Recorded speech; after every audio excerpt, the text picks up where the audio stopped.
Hello everybody, it's Raven. Thank you for joining me today. Today is August the 22nd, 2018. I just want to take some time to pay it forward to a good friend of mine over at Did You Do It? Yes, and I want to give him a shout out because, well, he gave me a voice and he brought a lot of great people over to my site. And I want to say welcome to all my new subscribers. And I just want to pay it forward by telling Did You Do It YouTube channel, thank you very much. You guys, if you haven't already subscribed to him, anybody that is new to me that doesn't know Did You Do It, please go over and check out his YouTube channel. He's keeping an eye on a lot of the satellites, a lot of strange anomalies going on around the planet. He goes in depth about a lot of things that are daily important to all of us. So hey, Did You Do It? Thank you. And I'm also going to take you guys through a lot of papers and documents that I've pulled up. So I'm going to start you out over here. And once again, thank you to all my new subscribers and Did You Do It channel. He's way cool. Okay, here you go, you guys. And this is dated August the 14th, 2018. Astronomers find weird rogue planet with wild auroras. Pretty good little article, but it's talking about this is a free-floating rogue planet, untethered to any star. That means it doesn't have a sun. It doesn't revolve around a sun like we do. This one has a magnetic field millions of times more powerful than Earth's, and its aurora is much more brilliant than our own world's northern lights. Look, it's a stripy planet. Isn't that curious? Kind of like the stripy planets we've been seeing on the FAA cams. Other people are seeing it and taking photos of it. I'm not going to read all this to you guys. There's just too much.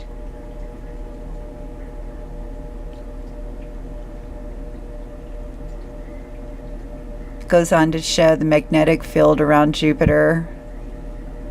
Oh, and by the way, that they just found a whole bunch of new moons around Jupiter, and some of these are actually going in retrograde against the flow of all the other planets. I found that quite interesting. So anyway, there's this article. It's over at Earth Sky News. Please go check it out. Another article I'd like to show you. This is over at Oxford Academy. Monthly notices of the Royal Astronomical Society. Yeah, let me spit that out. Sorry. Cloaking device for transiting planets. Wow, okay. This is a 2016 March article. It goes through here. I'll try to scan through it slowly, so you're welcome to pause it and read it. But basically, it goes on to talk about how easy it is to cloak a planet. Very interesting now. And why would they want to do that, right? But it has to do with wavelengths and lasers, and a civilization could cloak only the atmospheric signatures associated with the biological activity on their world, such as oxygen, which is achievable with a peak laser power of just 160 kilowatts per transit. Interesting, no? Okay, moving on. I don't know why, but I just keep getting pulled to Ophiuchus. Okay, the reason I'm bringing you to this because even NASA made a statement last year that, oh, Ophiuchus has arrived and it's right on time. I found that very curious. And here it goes to show you that's Ophiuchus. kind of has some signatures that look familiar, yes?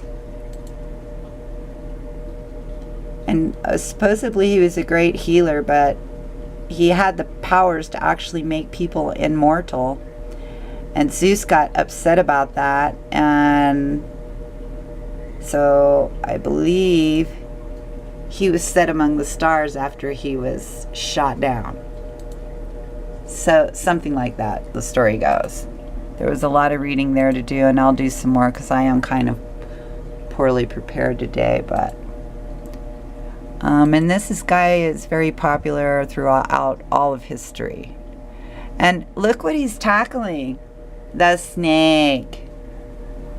Some say that that is the great Milky Way, and he's crossing over it.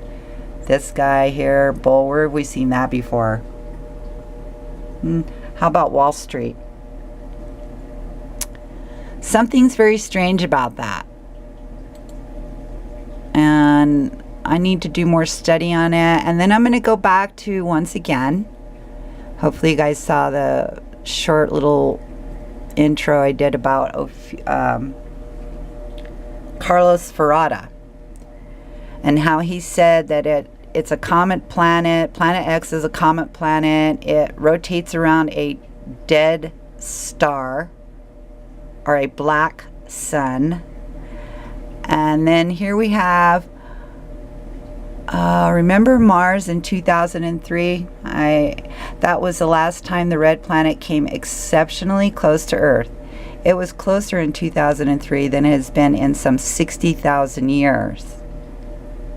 That's a long time to go back. How do they know that? Like, right? Weren't we just all living in caves, running around with chicken bones and stuff like that, right? Seriously. Mars isn't quite as bright as it was in 2003, but nearly. Geez, I don't remember that. But anywho. Moving on here. NASA identifies 13 signs of the zodiac. This was September 30th, 2016. It identifies 13th sign of the zodiac. We just did the math. Oh, like it hasn't always been identified as Ophiuchus, whatever you want to call it, the serpent bearer. Okay, we're talking about a dragon, supposedly, Planet X, snakes, dragons. They're all kind of in the same family, aren't they? And there's Ophiuchus in astrology. Go read that, please. Okay, and so going through all that, Wormwood, right? Wormwood is in the Bible, especially in Revelations. In Greek, it is referred to as angel or star or angel. And it's related to Artemis. And did you know that every plant in herbology is assigned a planet? So I thought you guys might find it interesting to see that Wormwood is assigned the planet Mars. Its element is fire. You can see its deities: Diana, Artemis, psychic powers, protection, love, and calling spirits. Yes, but I also use it for protection against evil spirits.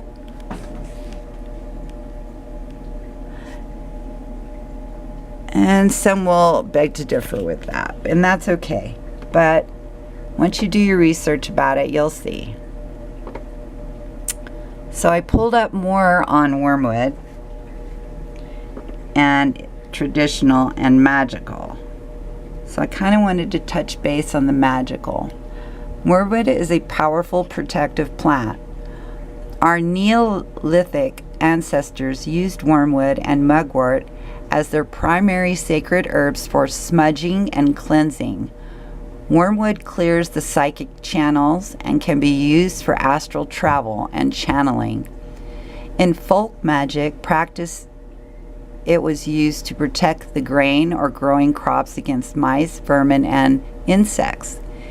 It is said to protect against mischievous elves and evil spirits, and was used in an anti-demonic spells, particularly at the beginning of the year or at the winter solstice. Wormwood is also sprinkled around the house or hung above the windows and doors to ward off evil spirits and disease. Isn't that interesting? So, yeah, where am I going with this? I'm not quite sure, but I found it very interesting that Wormwood's planet that it was assigned to is Mars. Mars is extremely close. I mean, I kind of had to ask myself, is that really Mars? And I guess that's how I'm going to end this today. I mean, that's just a big question that keeps coming up in my mind. And it tells you on here where you can locate Ophiuchus. And it's by the Big Dipper. And it's also called Bernard's Star.